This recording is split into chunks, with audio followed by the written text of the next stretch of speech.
બેદરકારી સામે આવી છે। રેલવે પ્લેટફોર્મ પર પ્રવેશતા પહેલા મૂકવામાં આવ્યું છે સ્કેનર મશીન। સ્કેનર હાલ શોભાના ગાંઠિયા સમાન બન્યું છે। લાખો રૂપિયાનું આ મશીન કે જે લોકોની સુરક્ષા માટે મુકાયું હતું તે બંધ હાલતમાં છે, પરંતુ તપાસ કરનાર કોઈ પોલીસ કર્મચારી નથી। જો કોઈ અઘટિત ઘટના બને તો જવાબદાર કોણ?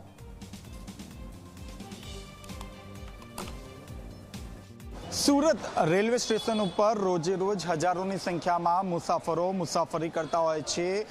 खास करीने लोकोनी सुरक्षा माटे अहीं जे जीआरपी अने आरपीएफ जवान द्वारा एक जे स्केनर मशीन छे ते स्केनर मशीन मूकवामां आव्युं छे। लाखों रूपियानो जे खर्च छे ते खर्च अहीं करवामां आव्यो छे, परंतु हाल जे स्केनर मशीन जे छे ते शोभाना गांठिया समान छे। आप जोई शको छो बिंदासपणे जे मुसाफरो छे ते मुसाफरो रेलवे स्टेशननी अंदर આવી રહ્યા છે અને તેમના જે સામાન છે તે સામાનની કોઈપણ પ્રકારની જે ચકાસણી અથવા તો જે તપાસ છે તે તપાસ કરવામાં નથી આવી રહી। આ સાથોસાથ હું આપને દ્રશ્યો બતાવવા માંગીશ કે જે સ્કેનર મશીન છે તેની પાસે ખુરશી મૂકવામાં આવી છે, પરંતુ આ ખુરશી પર કોઈપણ પ્રકારનો જે પોલીસ કર્મી અથવા તો આરપીએફ જવાન અહીં તૈનાત નથી। ફક્ત ને ફક્ત અહીં જે કોમ્પ્યુટર મશીન છે, કોમ્પ્યુટર ચાલી રહ્યું છે, પરંતુ અહીં આપ જોઈ રહ્યા છો કોઈપણ પોલીસ જવાનની જે હાજરી હોવી જોઈએ તે હાજરી અહીં નથી। જો કોઈ પણ પ્રકારની અઘટિત ઘટના બનશે તો તે પાછળ જવાબદાર કારણ કોણ તે અંગે હાલ અનેક જે સવાલો છે તે સવાલો